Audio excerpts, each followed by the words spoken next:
You're listening to the Hollister My Ostomy podcast. People who provided testimonials received compensation from Hollister Incorporated. The testimonials, statements and opinions presented are applicable to the people depicted.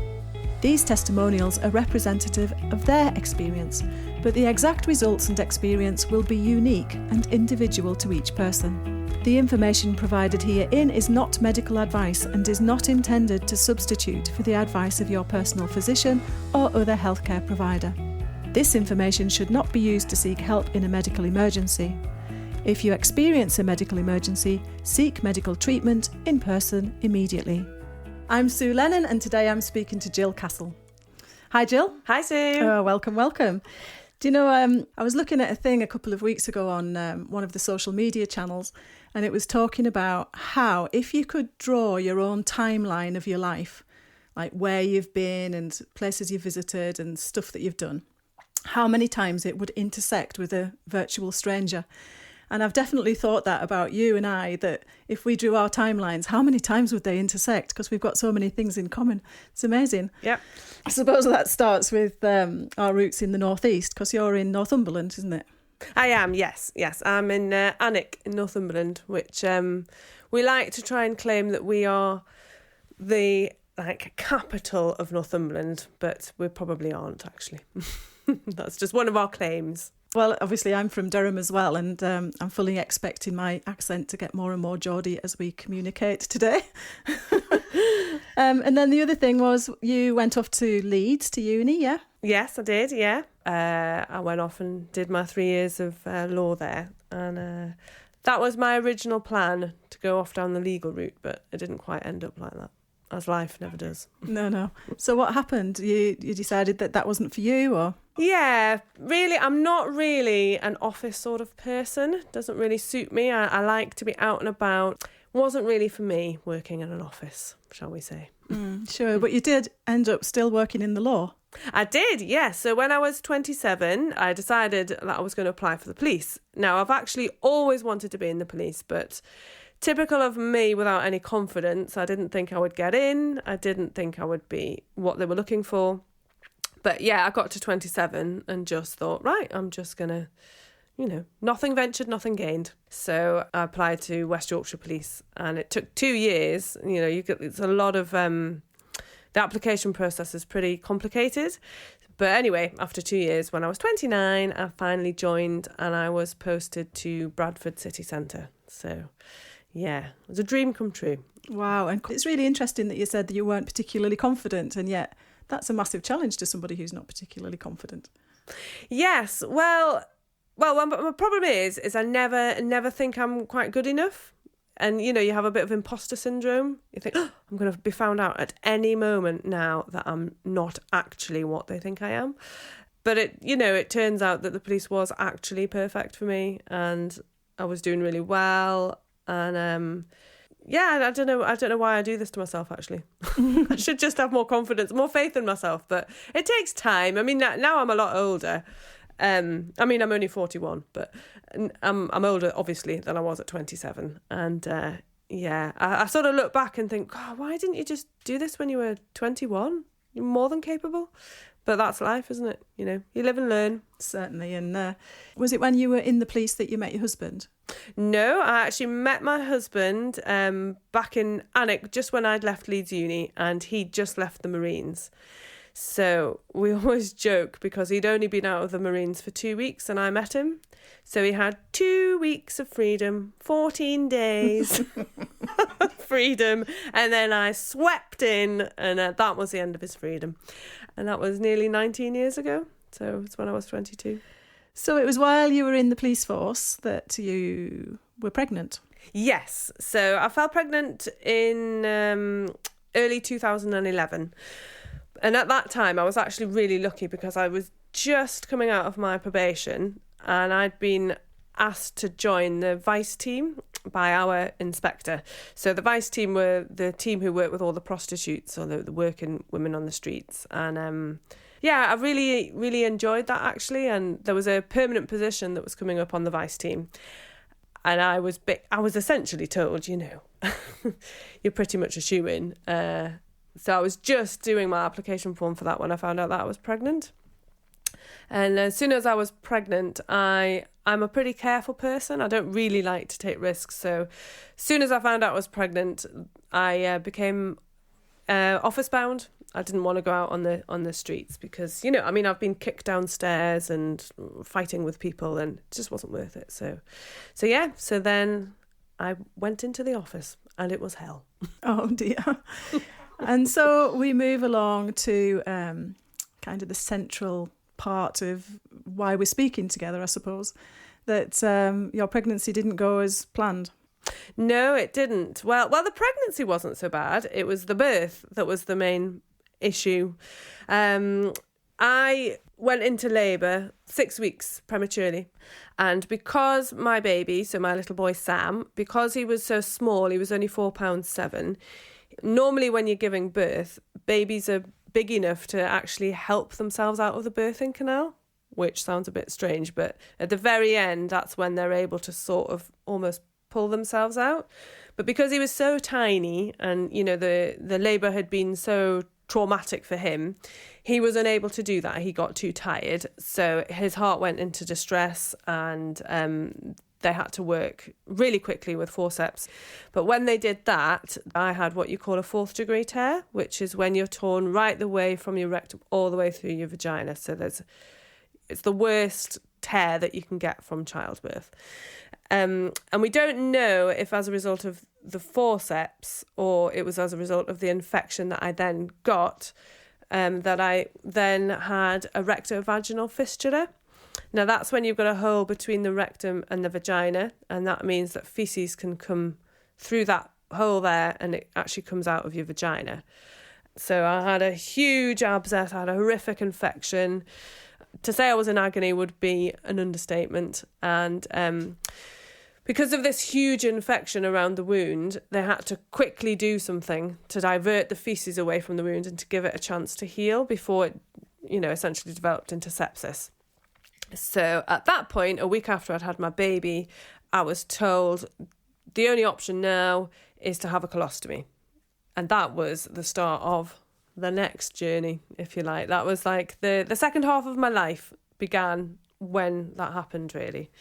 I mean, I was only supposed to have the colostomy for 12 weeks. That's what they said at the time. And actually, because it was only going to be 12 weeks and because it was going to stop this horrific infection, going to take away my pain and all that, I was devastated. Of course, I was absolutely devastated. But I was able to deal with it a bit better because it was temporary and it was alleviating something horrific. I mean, I look back to that and I just wonder how on earth, I don't know. I don't really know how I got my head around it, but I didn't have time actually to get my head around it. I just had to because I had a baby that I had to look after. So, yeah. Yeah, I was going to ask you about that, whether it was ever meant to be temporary. So at what point did they say, actually, you're going to have to live with a colostomy forever? Well, it would have been within those 12 weeks because, of course, the injuries were so badly infected, they couldn't really work out what was going on. And they realised that actually when the consultant had stitched me up after I'd had Sam, she'd made some mistakes. So she'd stitched me up wrongly. And basically she hadn't left any viable tissue to be able to repair me properly. And when they realised this, and when they realised the damage to my sphincter muscle, which couldn't be repaired because there was no viable tissue left, that's when they realised, oh, actually, it's not going to be possible to reverse this. I mean, they could have done, and I was told that I would have at best like 5 minutes before I would have to go to the toilet. And I was thinking, 5 minutes? 5 minutes is actually not a long time, And that's 5 minutes. What, on a good day, what happens if I eat something dodgy, or what if I'm in the car or in a traffic jam, or that's just not practical, is it? And so from here you are, a young mum with a baby who's small, and you were in hospital all of this time, were you? Yeah, we were in hospital for 2 weeks. So Sam was tube fed as well, so we had to wait until he was being fed properly without a tube, and they were happy that he was putting on weight and that I was capable of looking after him, I suppose. So yeah, we were in hospital for 2 weeks and then we were discharged. Okay, 'cause I was thinking perhaps you were in for the whole 12 weeks, 14 weeks or something. No, just a couple of weeks. But my husband is a diver, so he actually works away from home. So we were in hospital for 2 weeks. I was home for a week, and then he had to go away for 3 weeks. Now, obviously, when you have a stoma operation, it's your stomach muscles that are your issue because they cut right through it to create the stoma. So I couldn't bend over. I couldn't put Sam into his carry cot. I couldn't do anything. I couldn't drive. I was pretty incapable of doing a thing. And obviously I still had all of my tear and my wound and my abscess and all all of that was repairing as well. So luckily my mum came down to stay for 3 weeks. She was insured in my car and she had to come and look after me. And well, I looked after the baby and she looked after me, who's her baby, for 3 weeks. So thankfully. Otherwise, we couldn't have managed, really. No, sure. And what about your ability to look after you in terms of your colostomy at that point? How did that feel? Well, it was a funny thing, really, because I had such a small baby who needed fed all the time. I never really had time to get to grips with the colostomy. I had to do everything really quickly. And, I would be in the middle of feeding him and I had so many problems with my bags. I mean, it just used to leak all the time. So basically, as soon as the stoma's activated, as soon as you've got poo coming out, it would leak, it would go everywhere and I'd have to put the baby down, I'd have to go and get changed. So it was all like a firefighting. That's what it was like at the beginning. It was like firefighting. Just trying to deal with it as it was happening, I suppose, instead of having the luxury of time of working out the bags and, having, just a bit more time, really. Yeah, never being able to really put the fire out. No, it was always simmering and then it would burst again. Yeah, sure. Usually when I'd sat down. Sure. So once your husband came home from his 3 weeks away, how did life kind of fall into a pattern at that point, or did you have to have your colostomy revised? Well, when I first had the colostomy, it was a loop colostomy. And I didn't have it revised for, 3 years maybe. And the reason that I had it made into an end colostomy is because I was getting overflow. So I was getting poo still coming out. And that was obviously massively distressing. So it wasn't until 3 years that I had that sorted out and I had the end colostomy put in. But when Chris first came back from being offshore, a lot of it fell on him. So, if I was feeding Sam and the bag started to leak, he had to take over while I went and sorted myself out. And, it meant that he never really got a break either. We couldn't really take it in turns because something was always happening. So he would have to drop things and help me out. And that made me feel terrible because you want to take turns, don't you? Because your child between you. So a lot of it fell on his shoulders, actually. And I'm pretty independent. I don't like being incapable. I don't like being, I just want to do my own thing, basically. I don't like having to wait for somebody else to do it. I just want to get on and do it myself. So I found that really difficult to manage, actually. And I think my mum must have come down again after that because basically I wasn't left on my own until I could drive. Right. Which was a good 10, 12 weeks. So from that point, I know that, you have found a way and you're doing amazing things in your life now. But what gave you the strength to do that? Or, I don't know, what motivated you to do something different? For me, really, you've got two options in life. You can either sit and wallow and just make your life miserable, quite frankly. Or you can go, right, well, I'm not gonna sit about like this for the rest of my life because I didn't want my life to be dictated by a colostomy bag. I didn't want that to be the focus of my life. And I was quite frankly bored of being like that because it didn't suit me. Yes, I lacked confidence in terms of things like joining the police, but I've always been confident in my ability to go out and do things, for myself, like running and cycling and swimming. I've always been sporty and active. And I just thought I can't actually be bothered to feel sorry for myself. I've got too much to do to sit about and feel sorry for myself. And I was just determined to remain who I was, essentially, which was a busy, active person. Yeah. And was there any sort of anything that you heard or saw or read that made you go, oh, actually, I am able to view my colostomy differently? Yeah, definitely. Yeah, I remember reading something from an ostomate who said, I don't resent my stoma. I'm grateful for my stoma for the life that it has given me. And it was like a light bulb moment. And I thought, oh, right, well, hang on. What has my stoma given me, instead of thinking, what has my stoma taken away? Because, of course, the big thing is I lost my job as a police officer. So that's like quite a massive thing to get over, to think that, you know, this stoma has taken away my job, and that's all it's done for me. It's ruined my life. But actually, when I read that, I thought, well, hang on, what has it also done for me? And I thought, well, remember, if I'd had this stoma reversed, I would essentially have been left incontinent, if you like, pretty much incontinent. I wouldn't have had any control over my bowel at all. And having a stoma bag gave me some control, especially once I'd sorted my bags out and I didn't have the leaks all the time. And I thought, well, yeah, it's given me a life. It's given me an active life. This has actually been an excellent solution to really terrible injuries that I suffered. And the alternative, like I say, would have been incontinence and staying in the house, essentially. Yeah. So that was the turning point for me, when I thought, you know, you've got to look at this differently and be grateful. And I guess had you not have had your stoma, you still wouldn't have been able to work as a police officer. No, exactly. And I definitely wouldn't have been able to go swimming or anything like that.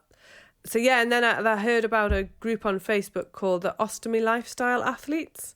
And most of them are triathletes, but it's all about people, well, just being really fit and active and healthy and happy with their stomas. And that really opened my eyes as well. I just thought, oh, right, well, look at all these other people. And then began my usual thought of, well, if they can do it, why can't I? And that's really what motivates me to do a lot of things. If other people can do it, well, why can't I?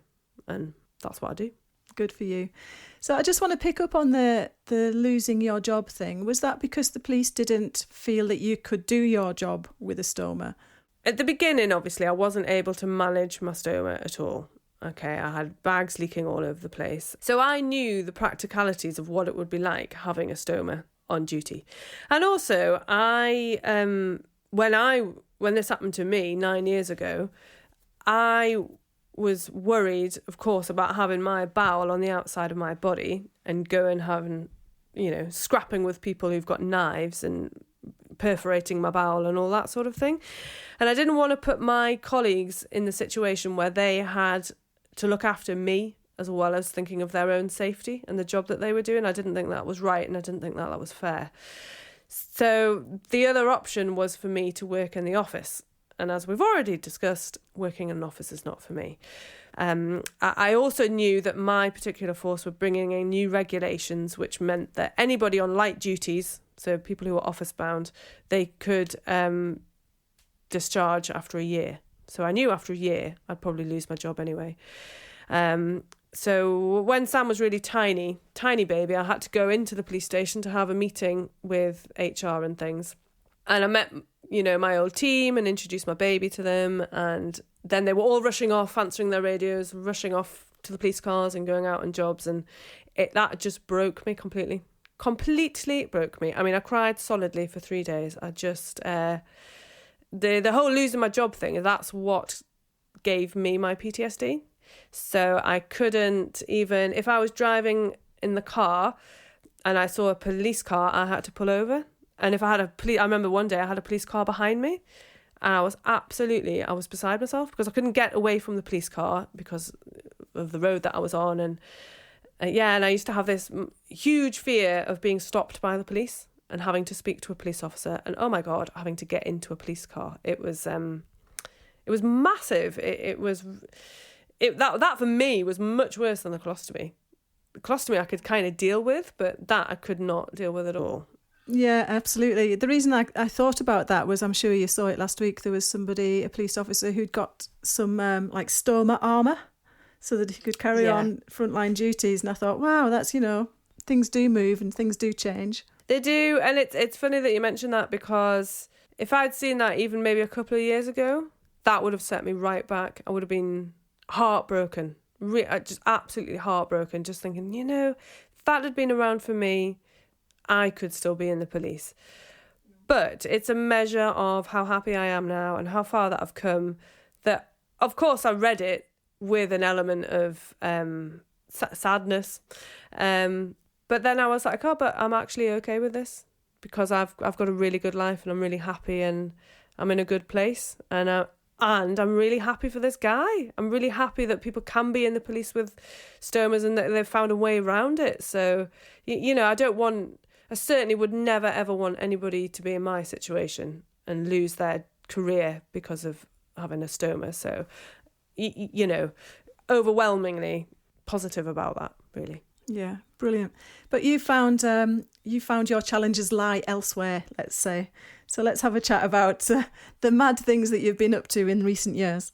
Yeah, well, I basically had my mindset of, if other people can do it, why can't I?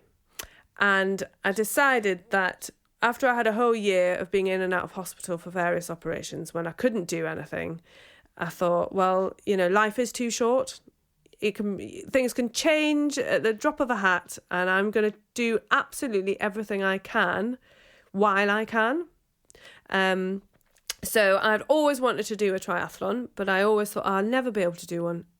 Far too tiring. I mean, who on earth can go from swimming to cycling to running, all in, one after another without a break in between? I would never be able to do that, but I've always wanted to try it, because running and swimming and cycling have always been my hobbies.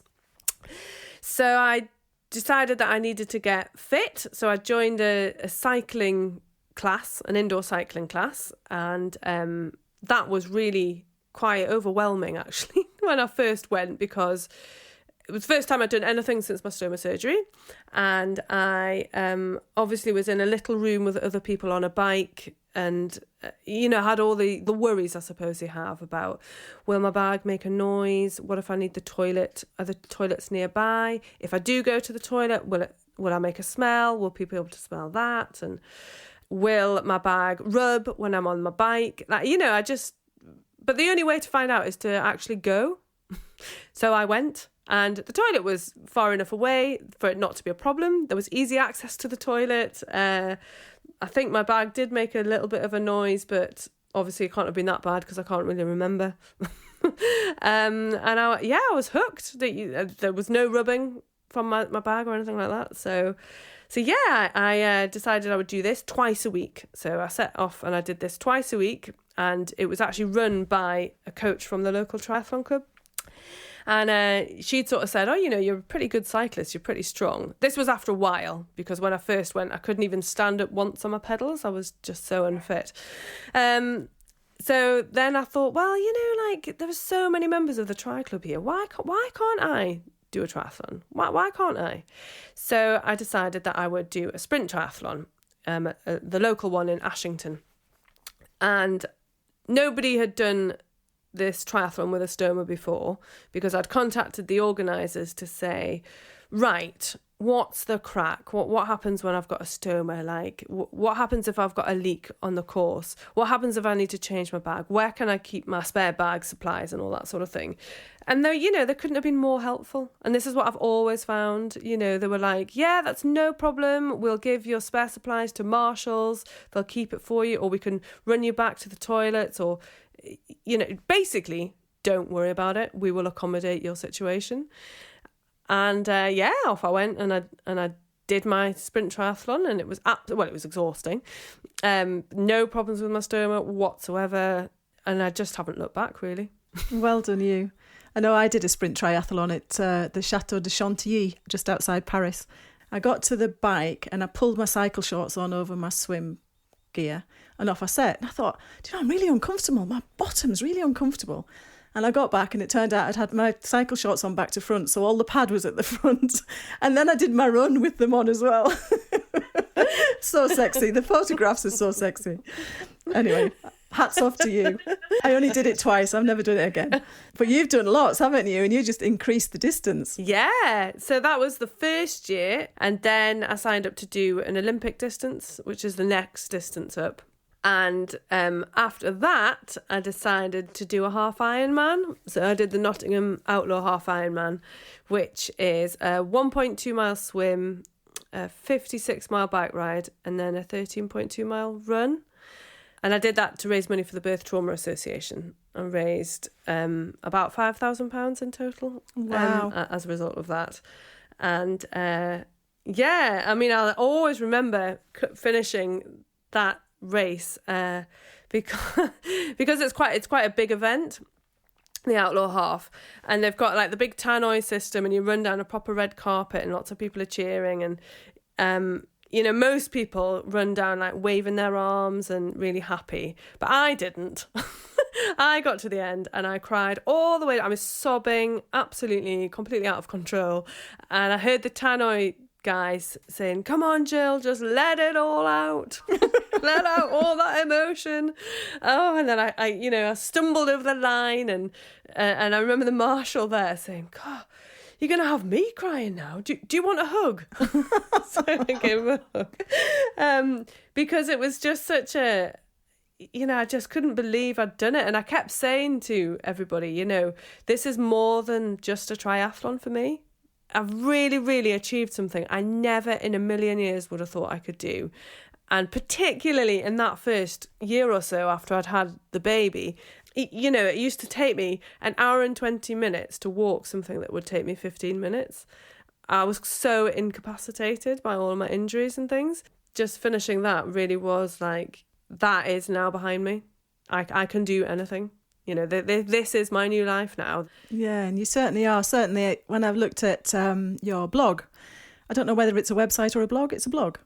Well, I've got a Facebook blog and Instagram blog, I suppose, and I also do have a website. Now, I do put a lot of my blogs on my website, but I also put other things on there as well. Like I've written some articles on there, and I'm trying to put, because it's quite new, I'm still writing things about like how to swim with a stoma, what you should do when you're cycling with a stoma, all things like that, really. I just want it to be a place of information for people, because a lot of people go on my website or go on my blog and they want to know, how did you do a half Ironman with a stoma? How did you prepare? What do you have to wear? The same when I did skydiving and scuba diving and things like that, which there's just not much information out there for people who want to give it a go. So yeah, my website's got a lot more information on it as well as blogs. Yeah, I absolutely love it, I've got to say. And I love the name as well. Stoma Chameleon is just brilliant. How did you come about that? Well, I have to confess, it was not my idea. As I do everything, I'm very spur of the moment and spontaneous. And I spontaneously decided in July 2020 that I was sick to death of all the negativity about COVID, about the pandemic, people rightly being miserable about the whole thing. But I just thought, no, I've had enough of this. I want something really positive. I want to show people how to be positive when you've got a crisis going on and all that sort of thing. So I thought, right, I am going to start a blog. And then I put the question out to my friends and said, what should I call this blog? And somebody came back and said, Stoma Chameleon, like as in karma chameleon. And I said, that's absolutely perfect. Perfect, because I love the whole idea of a chameleon adapting to their environment and changing themselves according to what's going on around them. And that's how I approach life. So I've got my stoma and my life doesn't revolve around my stoma. I just, fitted it in among my life, really. And I think that's a really important message to get out to people, that you can adapt to things that are happening, and you can adapt to things that are on your body as well, just like a chameleon adapts to its environment. So I thought like the name was really catchy and just the idea behind it as well. So it's stomachameleon.com. Yeah, it's absolutely ace. And I have to say, I've watched and looked and read, and gosh, I'm so inspired by you that I actually went out for a short run the other day. It nearly killed me, but I did it. And all the time when I was thinking, I want to stop now, I was like, no, Jill wouldn't stop. So there we are. Excellent. Good. Well, you can go further next time because it didn't kill you. I've been 3 times now, the same distance. I'm ready to step it up. We might even make 2 kilometres next week. Excellent. But I have, like you, I have been a sports person and it's just kind of fallen by the wayside. And I have to say, I have been affected by kind of COVID misery. So thank you very much for inspiring me. But also I wanted to ask you about your future challenge. Well, you've got a current challenge going on. So tell me about that first of all. Yeah, my current challenge, again, decided completely randomly. Right, so when I did my half Ironman, I had to do an open water swim. And I'm actually really frightened of open water swimming, particularly the sea. So that's one journey that I've been on, if you like. I've overcome my fear of open water swimming. I started off about 4 years ago in a wetsuit, and last year I finally took my wetsuit off and I did some swimming in a swimming costume in the winter, but not all the way through the winter. And I had additional help like gloves, a neoprene hat, neoprene socks, and a neoprene swimming costume and things. So I'd done a bit of that last winter.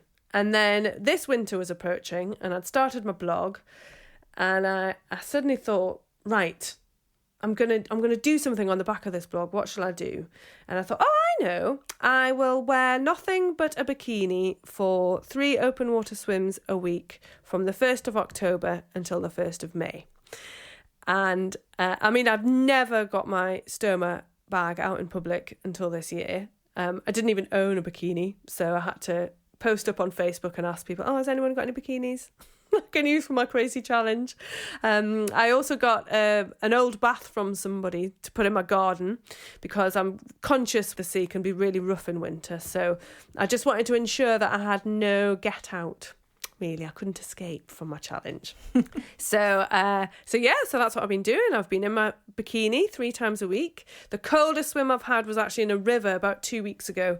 I went in with a couple of friends and it was 3.6 degrees, which was just breathtaking, shall we say. But that was bracing, yes.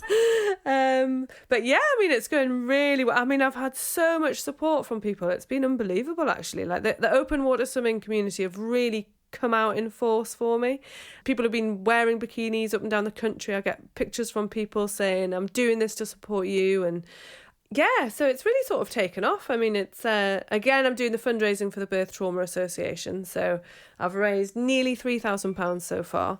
It's so fabulous. And the video that you've got on the front of your website, the one with the pages that people read the message. Gosh, it's so moving. And then when you get in the bath afterwards, and then, obviously I've followed you on your Facebook page, flicking the spiders out of the water before you get in, which makes me laugh so much.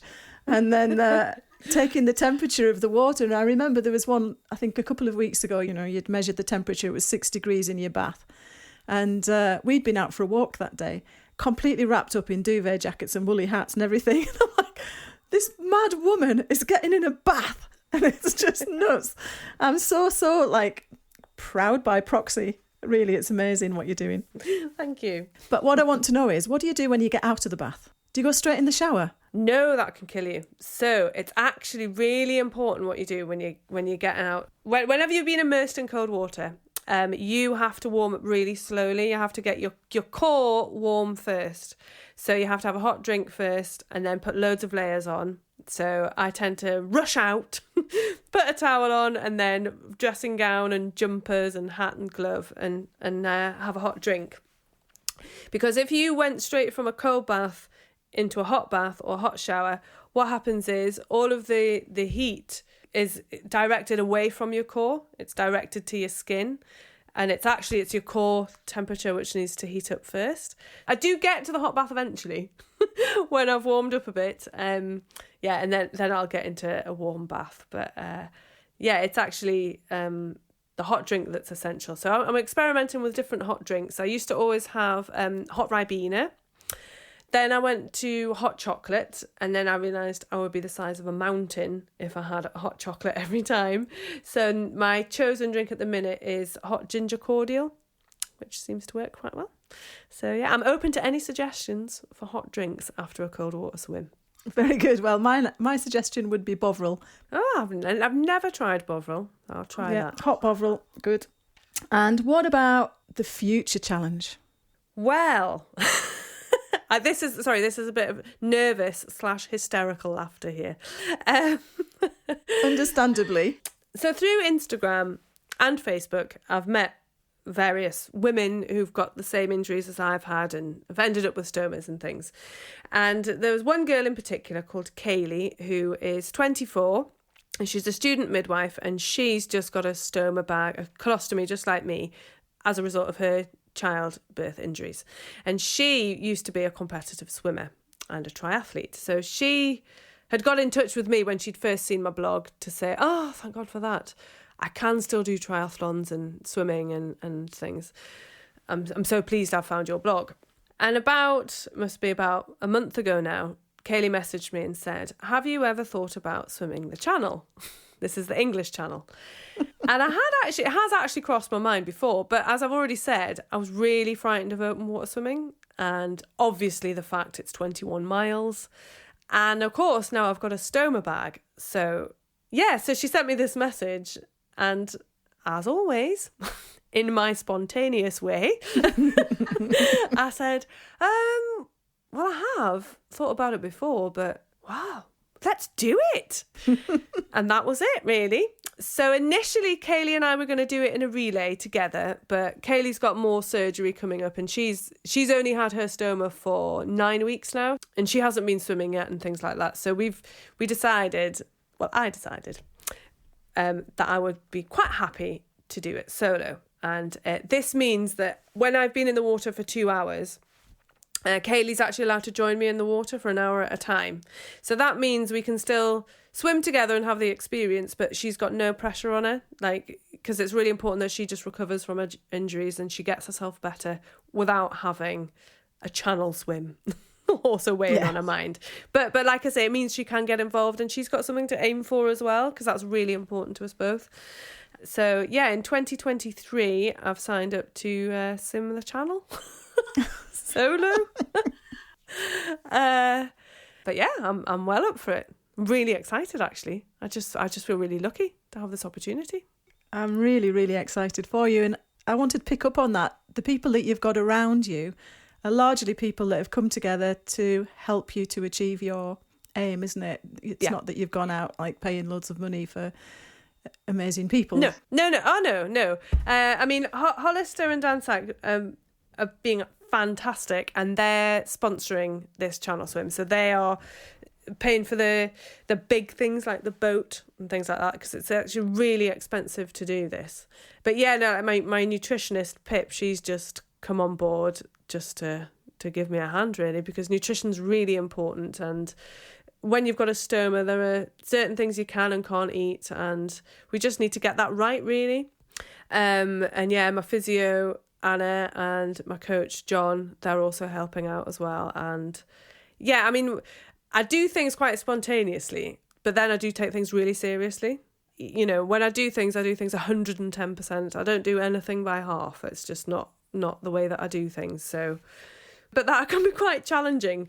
For example, for my husband, because I will spontaneously decide to do something, and then that is it. I will be absolutely focused. So that's now my focus. Yeah, and it really matters to you to make it to max out on the chances of success. Yeah, definitely. I don't ever want to get to the end of something and not feel like I've tried my best. Not like I want to cover every base.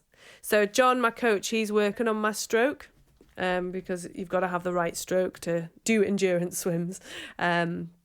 So yeah, it's just really, really exciting. A lot of these things, I think a lot of things are in life, you know, it's you can physically prepare your body as much as you like, but a lot of it's in your head. And if your head's not in the game, then you're not in the game.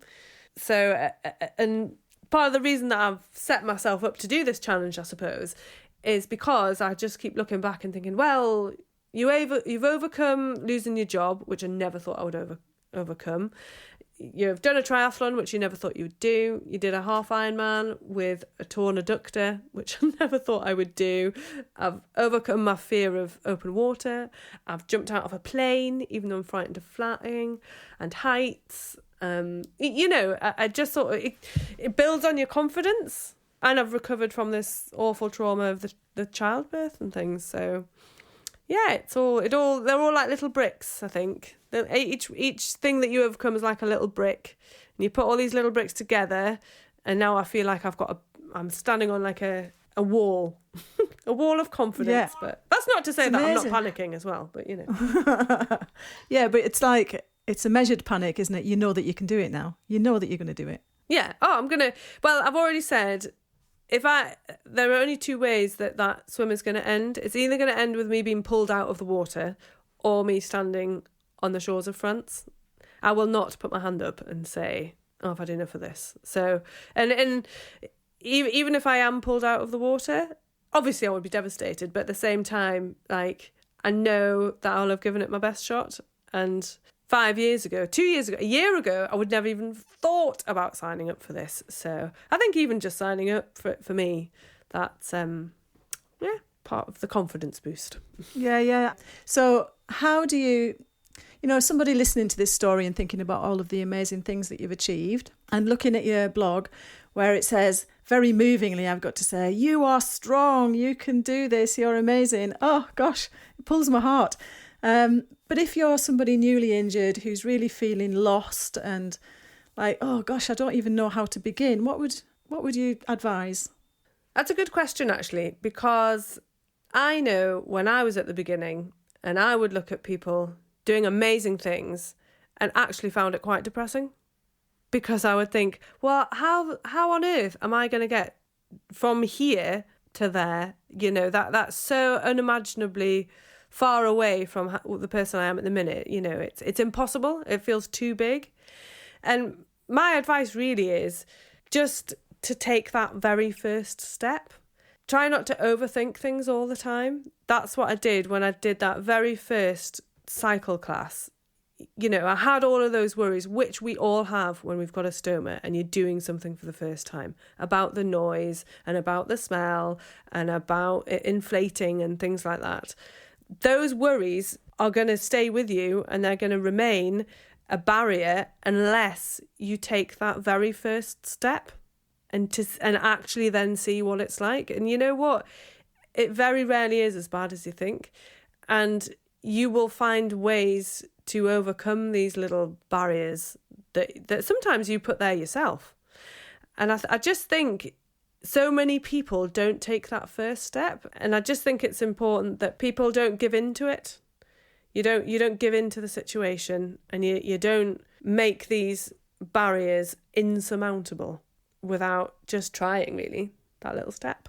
Yeah, and I suppose the other thing is that everybody's challenges are different, aren't they? Of different sizes or of different disciplines, or, one person's challenge might just be to go to Asda today. Yeah, exactly. And I think people have got to recognise that. And my dad has always said to me, a problem is only as big or as small as a person's ability to deal with that problem. I get a lot of people saying to me, oh, I wish I could do, well, whatever, things that I wish I could get in the cold water, or I wish I could skydive, or I wish I could go out on my bike. And I always say to them, have you tried any of these things? Oh, no, I haven't. And I'm like, yeah, but unfortunately, you are the only person that can take that first step. So nobody else can take that first step for you. So all you can do is surround yourself with people that are going to encourage you with whatever it is that you want to do, and listen to what they're saying, and just take that first step, because that's down to you, but it is in you. Yeah, there was a thing, I think it was Rumi who said, it's your road, this is your road, you have to walk it. You can have somebody walk alongside you, and that's a great thing, isn't it? And I think that's part of what I get from your blog, is that it's so encouraging that you really do feel like you're there going, come on, girl, you can do this. And it's absolutely ace. Honestly, Jill, I don't think that you understand how powerful it is. It really is amazing. Oh, thank you. So I wanted to ask you, what was your maddest challenge? Well, the skydive, I would say. Now, I am really scared of flying. I'm one of these really, really embarrassing people who cries on the plane, who gets handed tissues from other concerned passengers. I'm one of these people that sits there constantly saying, is that noise normal? Is that normal? What does that mean? Oh, what's that on the wing? I'm an absolute living nightmare on the plane. And I turned 40 last year, and a couple of school friends of mine obviously were turning 40, and they were doing a skydive. And they said, Jill, do you not fancy doing it? And I said, no way, absolutely no way. There's just no way, for a start, you'd get me on those tiny, rickety-tickety, stupid little planes for a start, let alone then jump out of it. And but then I just started thinking, but they're doing it. Why can't I do it? And then the more I thought about it, the more I thought, well, yeah, but how amazing would that be to actually do that? So I thought, right, I'm going to sign up. So I signed up, and then I had my usual, oh, but hang on, I've got a stoma. Right, what does that mean? Can I skydive with one of these? Or so my lovely consultant signed off my medical to say that I could do it, because she said, pressure-wise and things like that, no issues. You just have to check that the harness isn't going to be resting on it or take the bag off. So I went to the skydive place, and as always, they had never come across anyone with a stoma skydiving before. But we tried the harness on, and what they had to do is I had to stand on a chair and jump off the chair dangling on this harness, which was attached to this pulley thing. And as I was dangling, I was literally, I laugh when I think about it. I was literally, 3 foot off the ground, and I thought I was going to be sick. I was dangling. I was like, oh my God. I was like, I really can't believe I've signed up to do this. But anyway, the harness was not a problem. It was fine. And then the day came, and we got there, and as we were going up and up and up and up, and I kept looking at the plane and looking down and thinking, God, I'm jumping out of the plane. And I was, as always, as is my luck, I was first. So that meant I was right next to the door. So they give the 2-minute warning that they're going to open the door. And so they opened the door, and of course you just feel the wind. You could just see out, oh my God. So then I just started screaming and screaming and screaming and crying. And luckily my instructor was huge. He must have been about 6'5". He was able to manoeuvre me to the door, and out we went. And I screaming and screaming and screaming and screaming. And then you pull the parachute, and that's when you're floating. And I didn't like that bit either.